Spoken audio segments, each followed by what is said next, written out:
Salut tout le monde, j'espère que vous allez bien.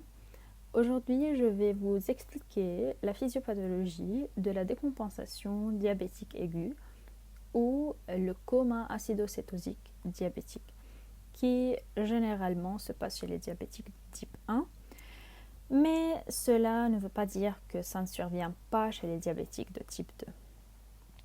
On a principalement 4 facteurs physiopathologiques qui sont importants. Chez ces patients, on a une hyperglycémie, une acidose métabolique, on a des corps cétoniques, on a la présence des corps cétoniques chez ces sujets et on a une déshydratation qui est peut-être variable d'une personne à une autre. On va voir ceci dans la suite.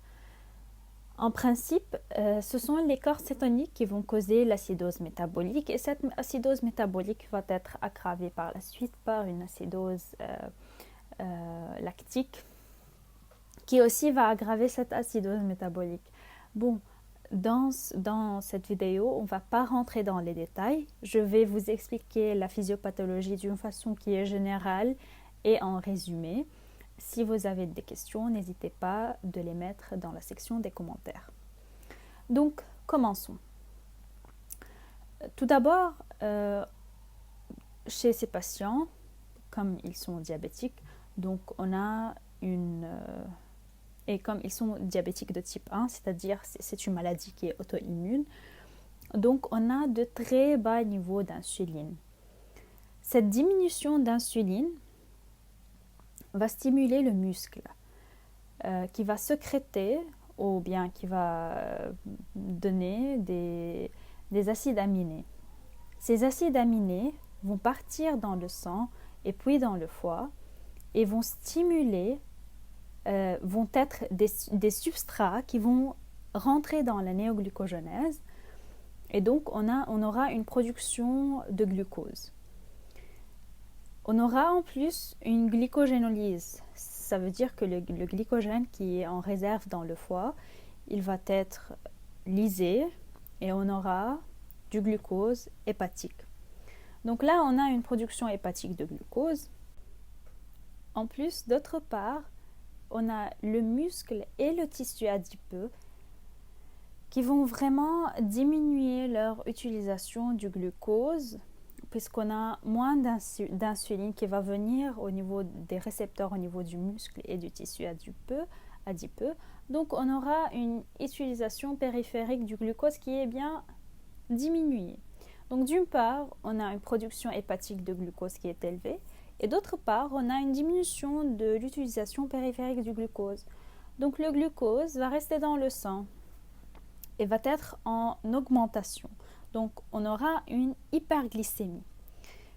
Le glucose va être filtré dans les reins. Et puisque le glucose est une molécule qui est osmotique, elle va entraîner avec elle l'eau. Donc, on aura une polyurie qui va, dans certains cas, nous amener à une déshydratation. Mais c'est variable, comme je l'ai déjà dit, puisque certains patients qui passent beaucoup aux toilettes, ils vont boire en même temps beaucoup. Donc, ils auraient une polyurie et une polydipsie, puisqu'ils apportent une quantité importante d'eau dans leur organisme. Donc, ils vont compenser à un certain niveau, bien sûr. Leur rein va être bien perfusé, le glucose va être filtré et ils auront dans leur sang une volémie qui est acceptable. Et donc leur déshydratation ne va pas être bien grave. Alors chez d'autres patients, ils ne peuvent pas vraiment boire de grosses quantités d'eau puisqu'ils se sentent nauséeux, puisqu'ils veulent vomir. Donc ils n'arrivent pas à boire beaucoup d'eau. Et ce sont des patients dont leur situation est très proche d'un état comateux. Donc ce sont des patients qui peuvent être, leur situation peut être vraiment grave, qu'ils peuvent être proches du coma. Et puisqu'ils n'apportent pas une quantité importante d'eau dans leur organisme et puisque la polyurie continue, donc la déshydratation va s'aggraver et leur volume sanguin va être vraiment bas, donc ils vont souffrir des conséquences d'une hypovolémie. Dans ce cas, la glycémie, si on va mesurer la glycémie de ces patients, ça va refléter le degré de déshydratation. Plus qu'on voit la glycémie élevée, plus ça reflète un état de déshydratation chez ces patients. Donc, on a des quantités basses d'insuline associées à une quantité qui est brusquement élevée d'hormones de stress. Ces hormones de stress sont le glucagon, le cortisol, growth hormone, les catécholamines. Ils vont stimuler la lipoprotéine lipase hormonosensible. Et ce qui va la stimuler en fait plus précisément sont le cortisol et les catécholamines. La lipoprotéine lipase va se diriger vers le tissu adipeux et va causer la lyse des triglycérides en acides gras libres. Ces acides gras libres vont passer dans le sang, arriver au foie et vont contribuer à la synthèse des corps cétoniques. Les corps cétoniques sont très pareils au glucose. Ils sont une source d'énergie pour notre corps. Donc, ils vont se diriger vers le myocarde, vers le cerveau et bien vers d'autres organes. Et ils vont causer une acidose au niveau de ces organes. Bien sûr, qui est associée à une acidose plasmatique. Et d'autre part, ces corps cétoniques vont causer les vomissements, les nausées. Donc, on a un patient qui perd de l'eau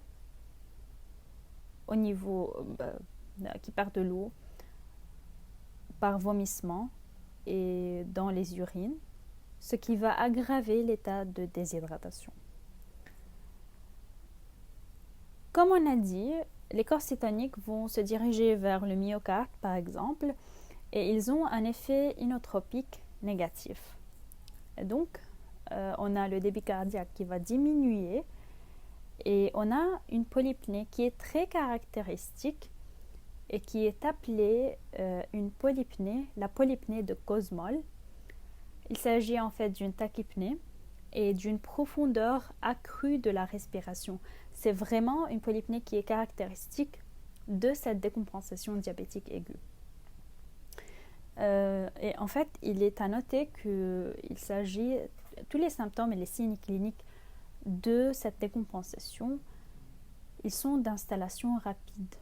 Donc, on aura une hyperventilation, une diminution du débit cardiaque, une polypnée, des nausées, des vomissements, une déshydratation et bien sûr des signes neurologiques qu'on va voir dans la suite. En fait, puisqu'on a une déshydratation, un débit cardiaque qui est bas, puisqu'on a une hypovolémie, tout ça va avoir un effet sur les tissus. Les tissus vont être hypoperfusés. Et bien sûr, il inclut le cerveau. On aura une perfusion abaissée du cerveau. Ceci va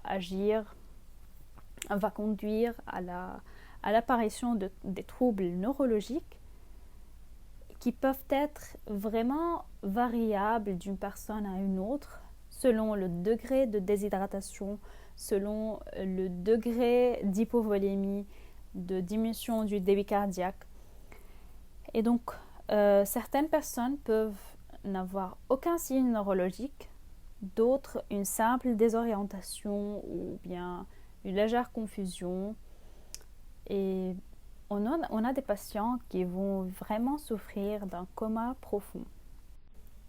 Donc voilà la physiopathologie de la décompensation diabétique aiguë. On a une apparition des signes qui sont à installation rapide. Comme on a vu, on a des signes neurologiques, on a un patient qui hyperventile, qui est déshydraté, qui aura une polyurie associée à des nausées, des vomissements, parfois à des douleurs abdominales à cause des spasmes musculaires, puisqu'on a une variation de l'osmolarité. On peut avoir une température corporelle variable à cause de l'insuffisance rénale, puisque les reins sont parfois hypoperfusés et à cause de la déshydratation. On a bien sûr parfois des signes de la pathologie sous-jacente qui a causé cette décompensation, comme si on a un infarctus du myocarde, on aura des signes qui sont associés à cet infarctus. Si on a une cholécystite, on aura des signes associés à cette cholécystite, si on a une pyélonéphrite, donc, etc. Je vous rappelle que le coma acidocétonique, il survient essentiellement chez les diabétiques de type 1, mais cela ne veut pas dire qu'il ne peut pas survenir chez les diabétiques de type 2. Donc voilà, j'espère bien que mon explication a été claire et nette. N'hésitez pas de m'écrire vos questions dans la section des commentaires. Vous pouvez trouver ce schéma dans un lien Drive que je vous laisserai dans la boîte de description. N'oubliez pas de partager cette vidéo avec vos amis et abonnez-vous à ma chaîne. Merci et à la prochaine.